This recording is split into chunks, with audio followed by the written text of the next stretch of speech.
तो हेलो दोस्तों, एक बार फिर से आपका स्वागत है हमारे चैनल बेसिक एजुकेशन पे और एक और करंट अफेयर्स की वीडियो के साथ मैं यहाँ पर आपके सामने उत्कर्ष मेरा नाम है। तो चलिए वीडियो शुरू करते हैं। उससे पहले मैं बता दूं, अगर टेलीग्राम आपने नहीं ज्वाइन किया है तो मैंने क्यूआर दिया हुआ है और क्यूआर से नहीं हो रहा है तो आप उस पे डिस्क्रिप्शन पे जाकर लिंक पे क्लिक करिए और ज्वाइन कर सकते हैं। उस पर मैं इसकी पीडीएफ डालता रहता हूँ, ठीक है।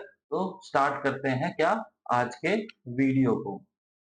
तो वीडियो की शुरुआत करते हैं और देखते हैं आज क्या क्या है करंट अफेयर्स में। तो सबसे पहले किसकी बात हो रही है? यूएई की। यूएई की सबसे पहले बात हो रही है। अब क्या बात हो रही है, एक मिनट इसका कलर चेंज कर लेता हूं मैं। यूएई की बात हो रही है। उसने क्या किया है कि पर्यावरण संरक्षण को बढ़ावा देने के लिए क्या किया है, उसने एक महत्वपूर्ण कदम उठाया। कदम उठाया मतलब पैर उठा के आगे नहीं रख दिया है, पर कदम उठाया का इन द सेंस इसमें यह है कि इसने क्या किया, जो लोग पर्यावरण के प्रति बहुत ज्यादा योगदान देते हैं, पर्यावरण को समझते हैं, ऐसे व्यक्तियों के लिए उसने क्या किया है, स्पेशल 10 वर्षीय ब्लू रेजिडेंसी वीजा की सुविधा लॉन्च की है। कौन सी सुविधा लॉन्च की है? Special 10 years blue residency visa. ये सुविधा लॉन्च करी है ऐसे लोगों के लिए जो पर्यावरण को बढ़ावा देने और उसकी सुरक्षा में महत्वपूर्ण योगदान देते हैं। तो ये जो ब्लू रेजिडेंसी वीजा है, इसको सुविधा लॉन्च करने के लिए उसने क्या किया, जो वहां के मतलब उसने मतलब वहां के जो यूएई के प्रधानमंत्री हैं, शेख मोहम्मद बिन राशिद अल मखतूम, ये वहां के प्रधानमंत्री का नाम है। इन्होंने ये कैबिनेट की एक बैठक थी, उसके दौरान इसका निर्णय लिया या ये बताया। ठीक है, इतना समझ आ गया आपको। आगे देखते हैं। नेक्स्ट नेक्स्ट बात हो रही है किसकी? भारत और संयुक्त अरब अमीरात ने हाल ही में भारत मध्य पूर्व यूरोप आर्थिक गलियारे पर केंद्रित एक महत्वपूर्ण बैठक का समापन किया। उसमें बात करी कि क्या लागत आ रही है, कितनी क्षमता पैदा हो सकती है, आपूर्ति मार्ग प्रदान करेगा, बहुत सारी चीजों पर इस पर बात हुई। देखिए कि मैं आपको थोड़ा अच्छे से समझा देता हूँ कि ये क्या है। देखिए ये एक मार्ग बन रहा है, जैसे कि सपोज ये हमारा भारत है ना, यहाँ से ये भारत है, तो ये इस जगह जहाँ मुंबई पड़ता है, मुंबई से एक ये मार्ग बना रहे हैं। कैसा मार्ग?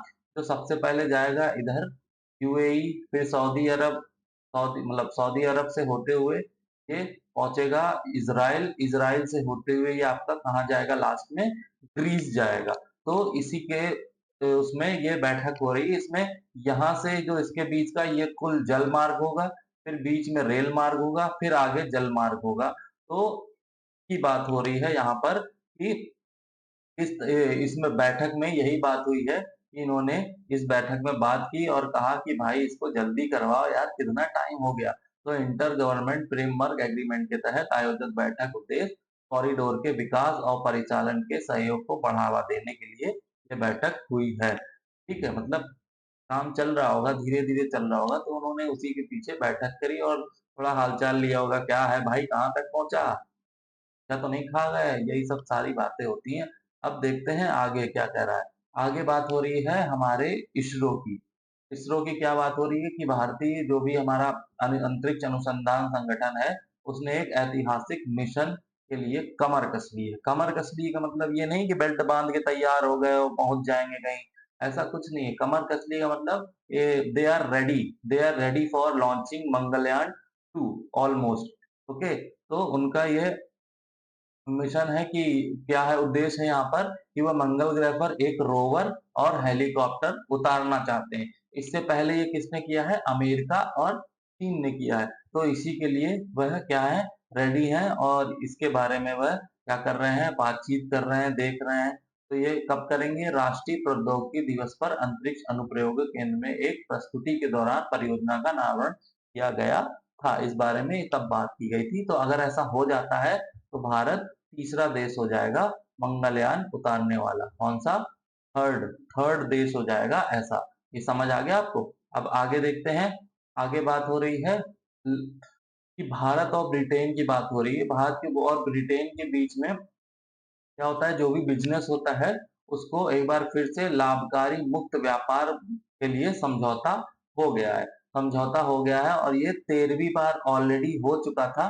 ये 14वीं बार ऐसा हुआ है कि अब ये फिर से मतलब लाभकार मुक्त मतलब कोई ऐसा लाभ नहीं होगा, फ्री ट्रेडिंग करेंगे आपस में, मतलब जो भी लेन-देन होगा, इम्पोर्ट एक्सपोर्ट होगा, वो फ्री होगा, ऐसा कुछ फायदा-वायदा नहीं होगा इसमें।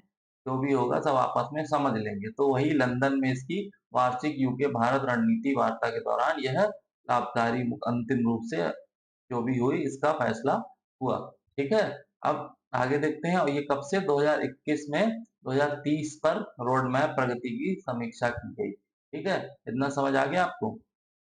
अब आगे देखते हैं और ये मेन पॉइंट है इसमें आप ये याद रखना, ये ऑलरेडी 13 दौर की वार्ता कर चुके हैं और ये कौन सी थी? 14वीं 14वीं दौर की, यह 2000 जनवरी 2024 में शुरू होगा। ठीक है? ये समझ आ गया? अब आगे देखते हैं नेक्स्ट। नेक्स्ट बात हो रही है, एक दिवस की बात हो रही है। दिवस क्या है कि अंतर्राष्ट्रीय संग्रहालय दिवस की बात हो रही है। तो कब मनाया जाता है? प्रतिवर्ष 18 मई को मनाया जाता है। क्या? अंतरराष्ट्रीय संग्रहालय दिवस। तो वही उद्देश्य होगा कि लोगों के प्रति जागरूकता बढ़ाना, कैसे हमारी जो भी चीजें हैं वो कैसे संग्रहालय हैं उनको कैसे सुरक्षित करना, लोगों को सांस्कृतिक योगदान पे प्रकाश डालना, यही सारी चीजें होती हैं। तो मेन आपको याद रखना है कि कब मनाया जाता है, ये 18 मई को मनाया जाता है अंतरराष्ट्रीय संग्रहालय दिवस। आगे देखते हैं, आगे बात हो रही है साहित्य जगत की। साहित्य जगत की जो जानी-मानी हस्ती हैं, प्रतिष्ठित पद्मश्री पुरस्कार से सम्मानित हैं, उनका नाम है मालती जोशी। उनका कैंसर के चलते काफ़ी दिनों से का इलाज चल रहा था, तो उनका बुधवार को 90 इयर्स की एज में निधन हो गया।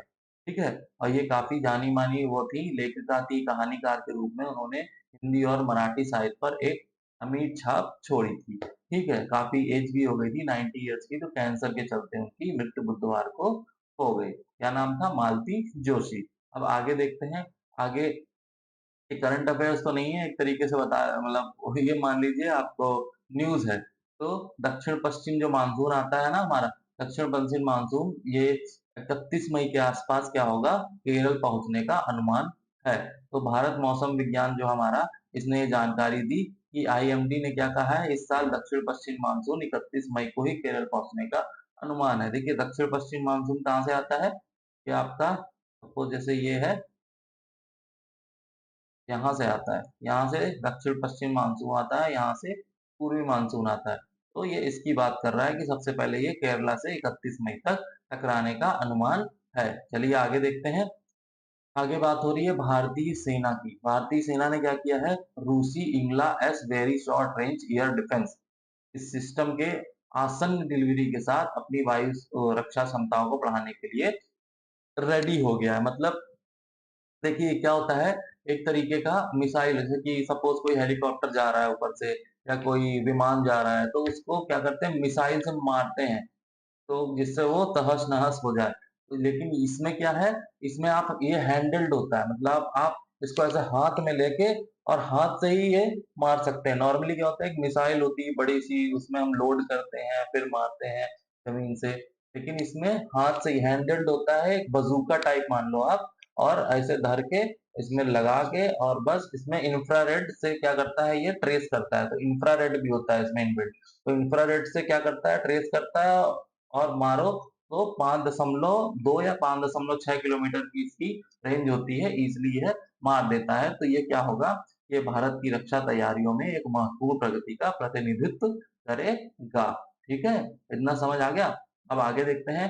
देखिए, ये मैंने नहीं बताया कि Adani defence system and technology limited और रूस के रोसोबोरोनेक्स पोर्ट के बीच एक प्रौद्योगिकी हस्तांतरण समझौते की विशेषता वाला यह अधिग्रहण है। मतलब इनके और इनके बीच में क्या हुआ है, समझौता हुआ है, उसके उसके बाद ये यहाँ पर भारत में लाएँगे। अब आगे देखते हैं, आगे बात हो रही है किसकी? ओएनडीसी की बात हो रही है। ओएनडीसी क्या है? ओएनडीसी एक open network for digital commerce है। ठीक है? उसने क्या किया है कि भारत में जो भी डिजिटल पारिस्थितिकी तंत्र में प्रमुख खिलाड़ियों के रूप में महत्वपूर्ण रुचि प्राप्त की है। क्या प्राप्त की है?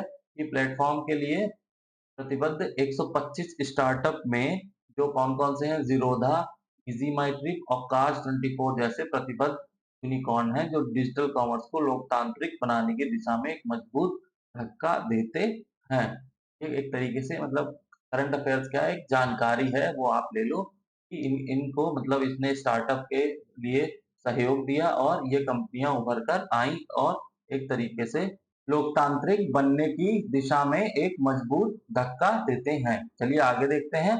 आगे क्या बात हो रही है? भारत ने क्या किया? पाकिस्तान को दरकिनार कर दिया। उसने कहा भैया तुम निकलो। अगर आपको याद हो तो ये मैं आपको बता चुका हूँ कि क्या हो रहा है कि ये जो आपका ईरान में क्या है, चाबहार बंदरगाह है, इसको विकसित करने के लिए, संचालित करने के लिए क्या 10 साल के समझौते पर हस्ताक्षर किए थे भारत और ईरान के मध्य। तो इसमें क्या पाकिस्तान बीच में रोड़ा बन रहा होगा, तो पाकिस्तान को इन्होंने दरकिनार किया और मध्य एशिया और अफगानिस्तान के साथ व्यापार के संबंधों को मजबूत करने के लिए इन्होंने इस पे हस्ताक्षर कर दिए और यह सौदा हो गया। अब यह डेवलप करेंगे, इसको विकसित करेंगे और व्यापार होता रहेगा। आगे देखते हैं। आगे बात हो रही है ओएनडीसी की। फिर से देखिए ओएनडीसी की बात हो रही है, open network for digital commerce. तो इसमें क्या बात हो रही है कि इसमें जो भी इन्होंने किया, जो भी इन्होंने बुनियादी ढांचा की पहल की, मतलब स्टार्टअप्स किए, जो भी इसमें सहयोग दिया, तो इस साल अप्रैल में इनकी लेन देन में 70 लाख को यह क्या कर गया है? पार कर गया। कितना? 70 लाख को पार कर गया। और ये कहाँ से? ये जो डीपीआईआईटी है, मतलब कि आपका उद्योग और आंतरिक व्यापार संवर्धन विभाग है, मतलब जो ये सब देखता है, जो भी हमारा ई कॉमर्स से रिलेटेड व्यापार होता है, उसके नेतृत्व में क्या किया है? ओएनडीसी का लक्ष्य डिजिटल वाणिज्य का लोकतांत्रिककरण करना और सभी आकार के व्यवसायों के लिए समान अवसर तैयार करना है। तो ये एक तरीके की आपके लिए जानकारी है, तो आप दे सकते हो। अब आगे देखते हैं। नेक्स्ट नेक्स्ट क्या बात हो रही है? नेक्स्ट बात हो रही है विश्व एड्स वैक्सीन दिवस की। इसकी विश्व एड्स वैक्सीन दिवस की बात हो रही है, जिसे एचआईवी वैक्सीन जागरूकता दिवस के नियम नाम से भी जाना जाता है। ये महत्वपूर्ण है कि किस नाम से जाना जाता है। तो हर वर्ष क्या होता है? 18 मई को इसको मनाया जाता है। तो ये किस लिए मनाया जाता है? बेसिकली ये अवेयरनेस के लिए मनाया जाता है। अवेयरनेस के लिए मतलब बोले तो यह दिन एड्स के टीकों की तत्काल आवश्यकता के बारे में जागरूकता बढ़ाने के लिए डॉक्टर, वैज्ञानिकों की समुदाय के सदस्य सहित व्यक्तियों के प्रयासों को स्वीकार करने के लिए समर्पित है। जो क्या एचआईवी के लिए, मतलब एचआईवी का हमें टीका बनाना है, विकसित करना है, इसको प्रतिबद्ध करता है। इसलिए ये डे मनाया जाता है 18 मई को हर साल। और वैसे एड्स दिवस की बात करें तो वो 1 दिसंबर को मनाया जाता है, लेकिन ये क्या है? विश्व एड्स वैक्सीन दिवस के रूप में इसको मनाया जाता है कि भाई हर साल याद दिलाएंगे कि भाई देखो कितना काम हुआ है, अभी तक वैक्सीन क्यों नहीं बनी, फिर से 18 मई आ गई। तो ऐसे आपको इसको याद रखना है। तो ये था आज का वीडियो। अगर वीडियो पसंद आया हो तो लाइक करिए, शेयर करिए, सब्सक्राइब करिए और टेलीग्राम की लिंक डिस्क्रिप्शन में है, वहां जाके टेलीग्राम ज्वाइन करिए। पीडीएफ अगर चाहिए हो तो, नहीं तो यहाँ से क्यूआर कोड स्कैन करके भी आप ज्वाइन कर सकते हैं। फिर मिलते हैं नेक्स्ट वीडियो के साथ अच्छे अच्छे करंट अफेयर्स को लेके। तब तक के लिए गुड बाय।